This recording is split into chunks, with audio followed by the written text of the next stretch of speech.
Dublin, 1986. A surveillance operation closes in on a quiet neighborhood. Garda, Irish police, burst into an apartment in Clontarf to find heroin packets scattered on a table, one of the largest heroin seizures in Irish history at that time. The man arrested is Christy Kinahan, a well-dressed 29-year-old Dubliner. This moment, a massive $117,000 haul of heroin, marks the rise of a drug kingpin who will later be dubbed the Dapper Don. It's the beginning of a criminal empire that will reign over Ireland's underworld for decades. But Christy Kinahan's story starts years before that bust. Born in 1957 to a stable family, his father managed a dairy farm. Christy didn't come from destitution. In fact, unlike many Gangland figures, he was relatively well-educated and even drove a taxi in his early years. Yet the young father of two hungered for more than an honest living could provide. By the late 1970s, he had ventured into petty crime, burglary, car theft, forgery, chalking up his first convictions before age 20. This ordinary Dublin lad was slowly metamorphosing into something else, a clever, ambitious criminal with his eyes on bigger prizes. As Dublin's inner city struggled with poverty and drugs in the 1980s, heroin became an epidemic. By the mid-1980s, he had quietly become one of Ireland's major heroin suppliers, networking with suppliers and outsmarting rivals. The 1986 Clontarf seizure, at the time a record haul, put him behind bars for 6 years, but it also cemented his underworld reputation. Media would later nickname him the Dapper Don, likening him to New York's infamous John Gotti, for his suave appearance and ability to evade serious convictions. He was no street thug. Christy Kinahan was calculating, polished, and patient. Kinahan served his prison term in the late 1980s, but incarceration did little to slow his ascent. In some ways, it sharpened it. Behind bars, Christy capitalized on his time. He earned 2 degrees and even learned to speak Spanish and Russian. Fellow inmates saw a quiet man immersed in books, not realizing he was preparing for a new era of international crime. By the time he refused early release in 2001, just to finish a degree, Kinahan had transformed himself into a multilingual, educated crime strategist. Not the typical gang boss at all, as Irish papers later noted. His education would prove invaluable for what came next. The 1990s brought the Celtic Tiger, an economic boom in Ireland, and with newfound wealth came surging demand for drugs. Cocaine began flooding Dublin's party scene, and various gangs fought deadly turf wars for control of this lucrative trade. While Kinahan's early focus had been heroin, he had the foresight to pivot. After a brush with the law in 1993 over a cache of stolen checks, for which he fled Ireland while on bail, Christy lay low. In 1997, he was dramatically arrested at his own father's funeral in Dublin, an outstanding warrant finally catching up with him. He was jailed again, this time for 4 years on the check fraud charges. This might have been the end for some criminals, but for Christy it was an opportunity. In prison, he refined his plans, emerging in the early 2000s with a grander vision, to build an international drug pipeline beyond the reach of Irish authorities. To understand the Kinahan cartel's rise, one must understand the fallout from a single event: the 1996 murder of journalist Veronica Guerin. Guerin's assassination by drug traffickers shocked Ireland and led to the creation of the Criminal Assets Bureau, CAB, a unit dedicated to seizing criminals' wealth. Under intense heat from CAB, many Irish kingpins fled abroad to keep their fortunes. Christy Kinahan was among them. Sensing that staying in Dublin was now too risky, he upped sticks around the year 2000 and relocated his operations to the sun-soaked haven of Spain's Costa del Sol. He and other gang leaders set up shop in places like Marbella and Amsterdam, where they could run their businesses from afar. This exile was strategic. In Spain, Kinahan was out of cabbies' reach and off the Irish tabloids' front pages. And crucially, in those early years abroad, he kept violence to a minimum, a calculated move to avoid drawing attention from Spanish law enforcement. Through the late 1990s and 2000s, Christy Kinahan quietly consolidated power. While gangland feuds raged on Dublin streets, from the lethal Westies gang in West Dublin to the Crumlin Drimnagh feud, Kinahan stayed in the shadows, supplying many sides with drugs. Rival Irish gangs were killing each other in record numbers, Some years saw over 20 Gangland murders, but Kinahan's crew was different. They became the wholesale suppliers, the shadowy brokers. By the mid-2000s, most of Ireland's drug traffickers were effectively working for the Kinahan cartel, whether they knew it or not, distributing ported cocaine and cannabis and kicking up profits to the big boss abroad. One Irish assistant police commissioner would later describe Christy's growing network as a huge crime conglomerate that had reached an unprecedented size and power in the Irish underworld. Christy embedded himself on the Costa del Sol, living in a luxe villa in Estepona worth millions. Fluent in Spanish, he blended into the expat high life. He forged ties with Spanish smugglers, North African hashish suppliers, and even established routes for Colombian and Mexican cartels, and the Russian Mafia to push drugs into Europe. If cocaine was the gold of the new century, Kinahan positioned himself as one of its chief European prospectors. Ireland was a key market, but not the only one. The Kinahan reach extended to the UK and mainland Europe by the late 2000s. While Christy managed logistics abroad, trusted lieutenants, some of them childhood friends from Dublin, handled distribution and kept order back home. Violence was used sparingly and strategically. In these years, Christy's name rarely made headlines. He was the invisible hand moving multi-million euro shipments of cocaine and cannabis, while other gangs took the heat. By 2010, law enforcement across Europe had begun to grasp the enormity of Christy Kinahan's enterprise. That year, Operation Shovel was launched, a massive international crackdown on the Kinahan cartel. In May 2010, coordinated raids in Spain, Ireland, and the UK nabbed over 30 suspects, including Christy himself. At long last, it seemed the elusive Dapper Don was cornered. Spanish police hauled Kinahan in, and newspapers splashed stories of an Irish godfather taken down on the Costa del Sol. But the victory was short-lived. To the amazement of many, no significant charges stuck. Christy spent only a few months behind bars in Spain before walking free due to lack of evidence. Operation Shovel had rattled the cartel, but ultimately failed to land a knockout blow. Christy Kinahan returned to his villa and his business as usual, likely more cautious but also more confident that his low-key, sophisticated model could withstand even international scrutiny. By the end of the 2000s, the Kinahan cartel had risen from Dublin streets to become a global juggernaut. Christy Dapper Don Kinahan, once a small-time burglar, was now, according to Irish authorities, the head of the most powerful organized crime group Ireland had ever seen. His organization sat atop an estimated $1 billion empire built on drugs, fear, and corruption. With a foothold in Ireland, the UK, Spain, and beyond, the stage was set for the next chapter, the expansion under the next generation of Kinahan, and the inevitable challenges to their throne. It's the late 2000s on Spain's Costa del Sol, luxury yachts bob in Marbella's marina, and high rollers sip champagne at beachfront clubs. Behind the glitz, Christy Kinahan's cartel is thriving in the shadows. Having survived Operation Shovel, the Kinahans now supercharge their global expansion.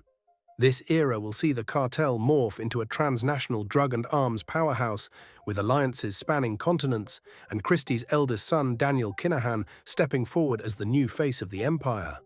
By the early 2010s, Daniel Kinahan was taking over day-to-day operations of the family business.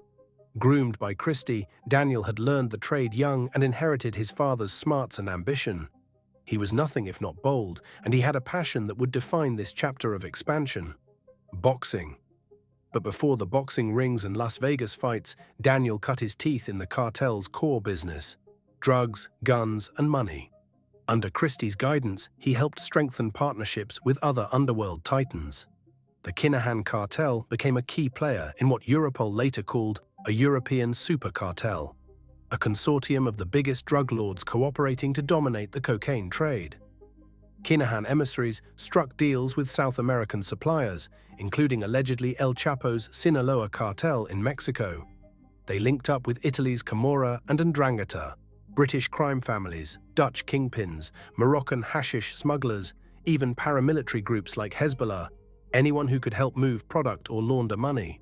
This was organized crime on a global scale: cocaine from Colombia and Venezuela, cannabis resin from North Africa, Precursors from Asia all found their way into Kinahan pipelines, snaking through ports in Spain, Rotterdam, Antwerp, and beyond. With drug profits soaring, the cartel diversified into arms trafficking. Guns were the lifeblood of gangland power, and the Kinahans ensured their foot soldiers and their allies were well supplied. They sourced AK-47s, submachine guns, pistols, and grenades from conflict zones and black markets, smuggling arms alongside drug shipments. In one UK case, a Kinahan lieutenant named Thomas Bomber Kavanagh stockpiled a cache of 11 deadly firearms, including assault rifles, as part of a plot to curry favor with authorities, a scheme that ultimately failed, landing him additional prison time. The cartel's gun running wasn't just for profit, it fortified their influence among other gangs by acting as an armorer and made sure they could eliminate rivals or traitors decisively. Europol reports later linked the Kinahan group to murders in at least 4 countries, illustrating how violence was a tool that extended far beyond Ireland. As the drug money poured in, Christy and Daniel expertly laundered the illicit fortune. They invested in property, villas in Spain, Dubai high-rises, and set up front companies across the world. In Dubai, where the Kinahan presence was growing, Daniel and his brother even established companies trading in food, clothing, and consulting, often with local partners to gain legitimacy. Money moved through offshore accounts and cash couriers. Some funds may have gone through the Hawala system in the Middle East, informal value transfer networks that leave little trace. The goal was to turn dirty cash into ostensibly legitimate assets. By the mid-2010s, the Kinahans had entrenched themselves in the United Arab Emirates, particularly Dubai, which offered a luxurious sanctuary with no extradition treaties covering their crimes. Cartel money was also funneled into businesses in Africa and Asia, truly a global laundry cycle for their euros. Despite this sprawling criminal enterprise, Daniel Kinahan sought something more: respectability and public influence. Boxing was his vehicle. In 2012, Daniel co-founded a boxing management company in Marbella, originally known as MGM, Macklin's Gym Marbella, and later rebranded as MTK Global. This wasn't a vanity project, it was a shrewd move to intertwine the Kinahan empire with a legitimate sport. MTK Global quickly signed dozens of fighters, including world champions. Daniel, who had a genuine love for boxing, became an advisor to fighters and began rubbing shoulders with the sport's elite. By the late 2010s, Daniel Kinahan was a power broker in boxing, arranging high-profile fights and managing big names. He was photographed with heavyweight champion Tyson Fury and veteran promoter Bob Arum, and he courted the likes of UFC star Conor McGregor, even if that feud was more tabloid fodder than serious beef. For a while, it seemed Daniel had pulled off an incredible double life. As one crime analyst noted, by 2020 he had become one of the most influential figures in the boxing sport, all while Irish courts identified him as a key cocaine and firearms trafficker behind the scenes. This strategy of mingling with the legitimate world paid dividends. Daniel cultivated an image as a businessman and fight organizer, which gave him political connections and a sheen of credibility. It also served the cartel. Boxing events provided cover for meetings with other criminals, and maybe even a route to launder money via event revenues and fighter management fees. At one point, the Kinahans were so emboldened that in February 2016, they hosted a lavish Clash of the Clans boxing event at Dublin's Regency Hotel, with Daniel present, a decision that would soon have bloody consequences, to be continued in Part 3. But up until that fateful event, the Kinahan name was not widely known to the public outside of crime reporters. Daniel largely kept to the shadows, often described only as a MTK advisor, while MTK Global's public heads insisted he had officially stepped away from the company in 2017. Behind closed doors, though, his influence was unmistakable. In 2020, WBC President Mauricio Sulaiman bizarrely praised Daniel Kinahan for improving boxers' lives, a sign of how deeply Daniel had woven himself into the fabric of the sport. And when Tyson Fury thanked Dan for securing a major fight deal in a video message, it sparked outrage in Ireland that a crime boss was being openly celebrated in sports media. Even as Daniel pushed the Kinahan brand into new arenas, the core business of the cartel kept booming. Europol and police agencies were seeing record cocaine shipments hitting Europe year after year. By now, the Kinahans were known as pivotal players in importing these drugs, not necessarily owning every shipment, but acting as key brokers and facilitators. One international investigation revealed the sheer scale: 3 tons of cocaine, 700 kilos of cannabis resin, and even a custom-built narco submarine seized in Spain were all linked to a Kinahan-driven network. The cartel, working with other groups, could summon literally shiploads of cocaine from Latin America. In Ireland, police noted an insatiable appetite for cocaine that the Kinahans and others were feeding. The gang's wealth and reach had become so vast that by the mid-2010s, authorities dubbed them a transnational criminal organization, an Irish mob gone global. However, with great power came great enemies. The Kinahan cartel's expansion wasn't unchallenged. Other crime families envied or resented their dominance. Chief among them was the Dublin-based Hutch gang, led by veteran thief Jerry the Monk Hutch. For years, the Kinahans and Hutches coexisted in an uneasy peace. Rumor has it they even collaborated on certain heists and shared profits in the past. But tensions simmered. Daniel and his brother built their own crew of loyalists in Dublin, while the Hutch family had its own criminal interests. The Kinahans had also made internal enemies. Occasionally, a trusted associate fell out of favor, and Daniel, less diplomatic than his father, was not one to forgive a perceived betrayal. By 2014-2015, whispers in the underworld hinted at a looming storm between the Kinahans and Hutch factions. The spark would come from within. Gary Hutch, Jerry Hutch's nephew, had been an ally of the Kinahans, working with them on the Costa del Sol. But something went sour.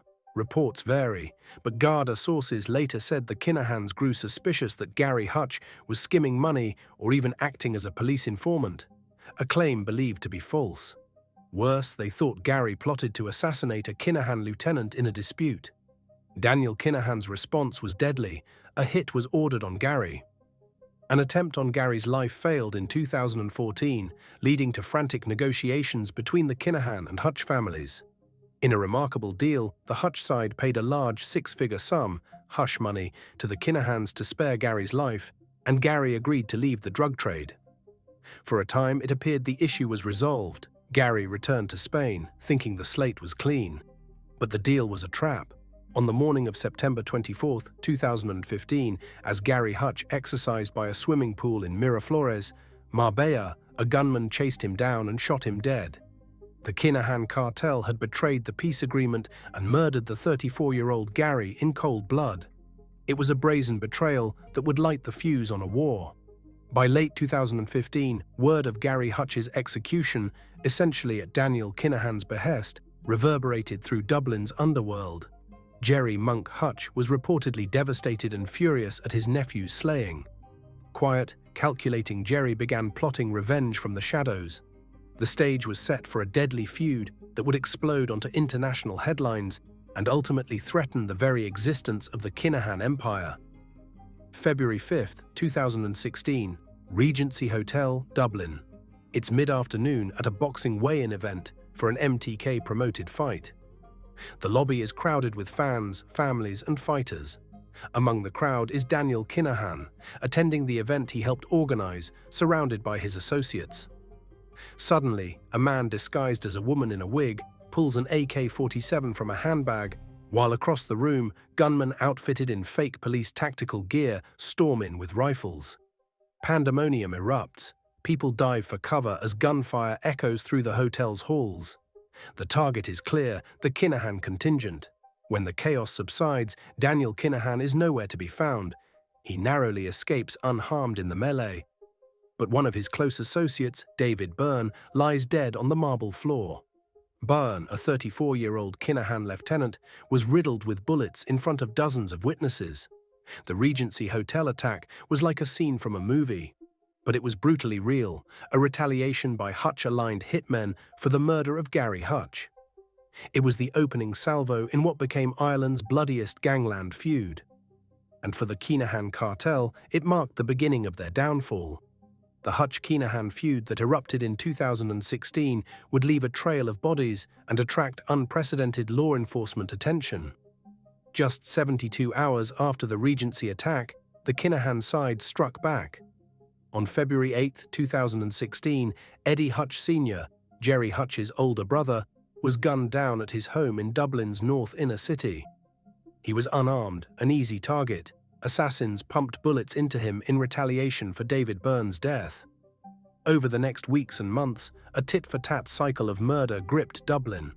The Kinahan hit teams, often young men on mopeds or stolen cars, faces masked, roamed the streets, hunting anyone connected to the Hutches.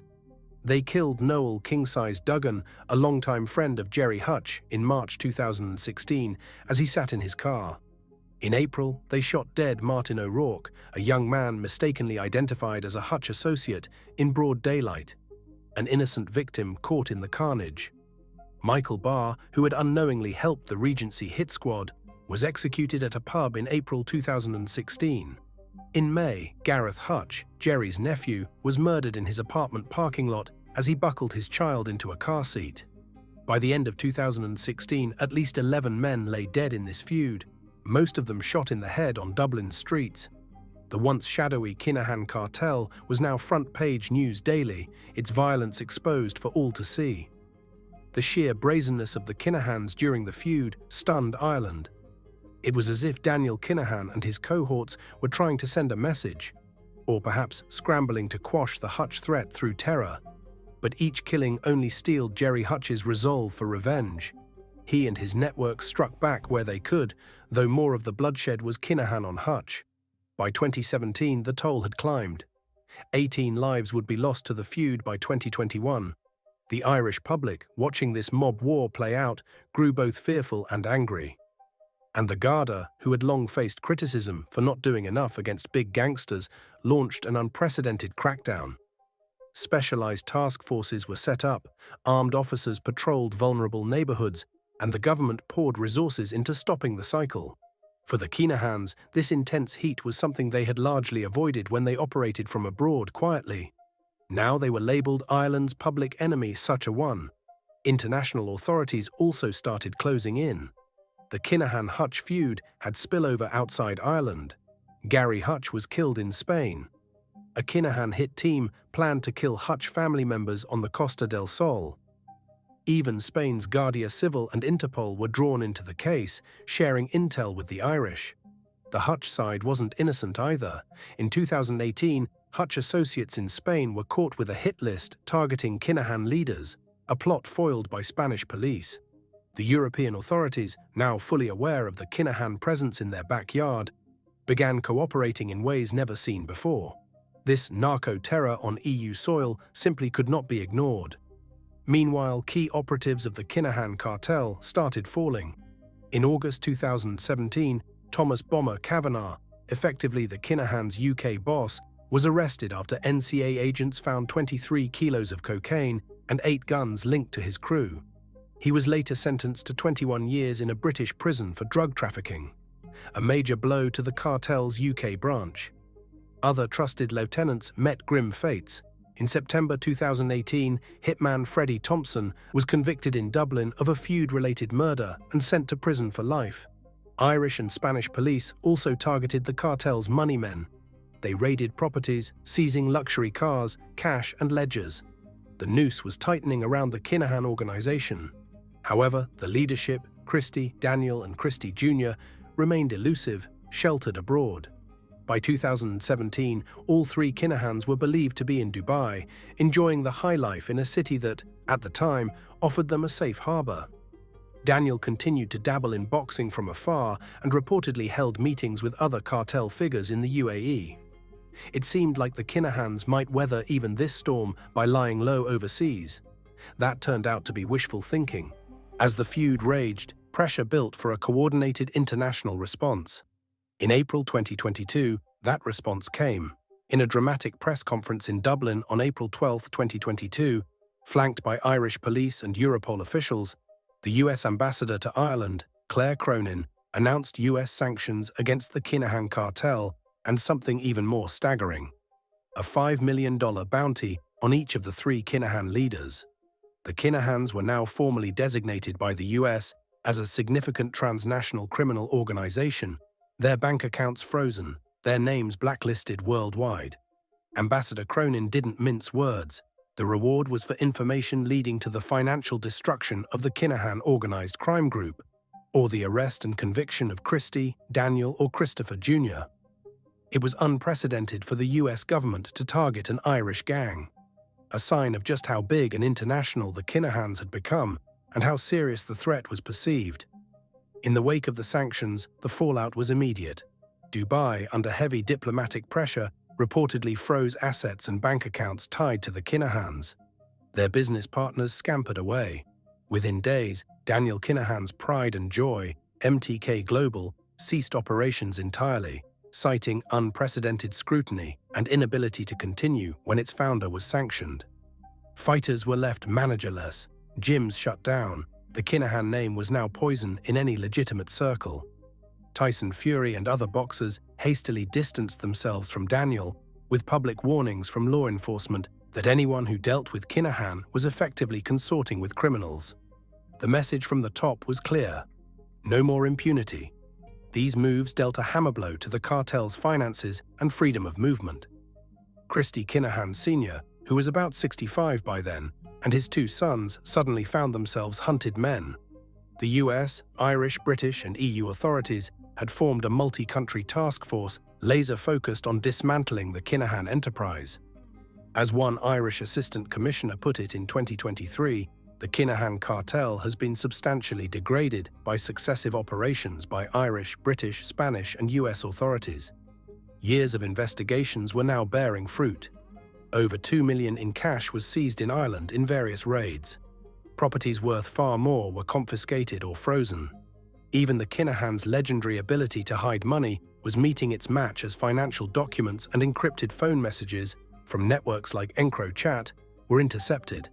EncroChat, an encrypted phone system favored by criminals, had been secretly compromised by European police in 2020, yielding a treasure trove of evidence.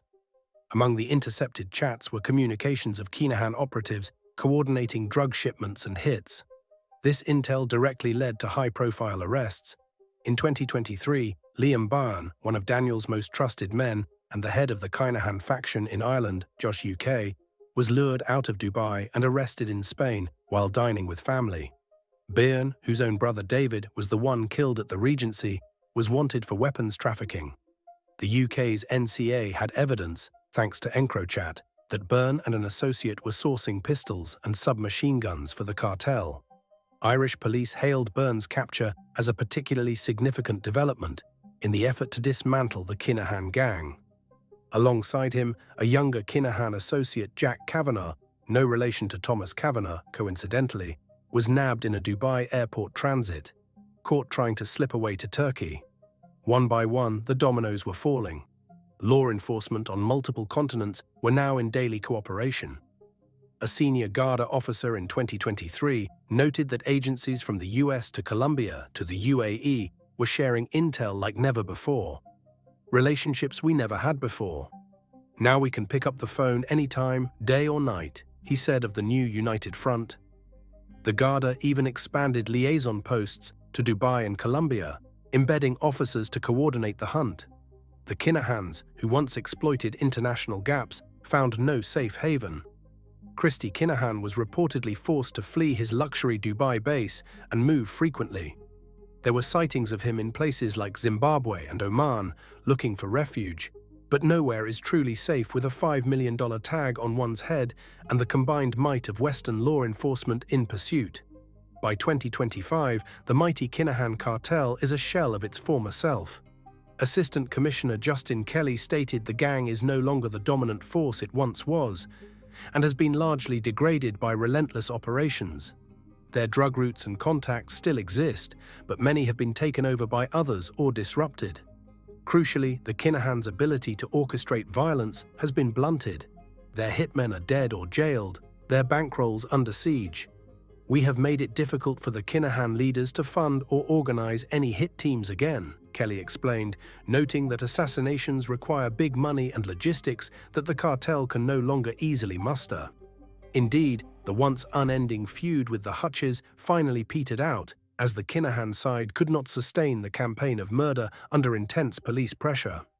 In a twist of fate, Gerry Hutch was put on trial in 2022 for the Regency Hotel killing of David Byrne.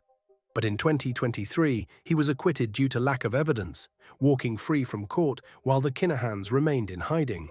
The Irish police, however, have not forgotten the Kinahans' many crimes and vow to pursue them to the end. "We will continue until the cartel is dismantled," Commissioner Drew Harris has pledged. Today, Christy Kinahan, now in his late 60s, and his sons Daniel, mid-40s, and Christopher Jr. remain fugitives, believed to be laying low in the Middle East. The U.S. State Department's $5 million rewards still stand, and over 600 associates and suspected collaborators have been barred from entering the United States as part of the crackdown, a testament to how far the U.S. is willing to go to isolate them. The Kinahan family's empire, once a well-oiled machine pumping drugs across Europe, is fractured. Many of their closest allies are imprisoned, from Irish gunmen to British smugglers, thanks to joint investigations. Internationally, their old partners in crime have largely cut ties to avoid the spotlight now shining on the super cartel. But the story isn't over until it's truly over.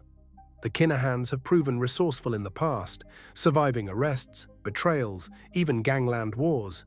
Irish authorities caution that while severely weakened, it would be naive to think they're out of business entirely. Still, the momentum is against the Kinahans now. Fortune no longer favors the Dapper Don.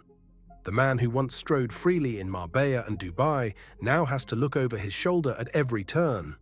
From humble Dublin origins to a global crime empire, the Kinahan cartel rode a wave of greed, violence, and audacity to the very top, only to find law enforcement and vengeful rivals waiting there to knock them down.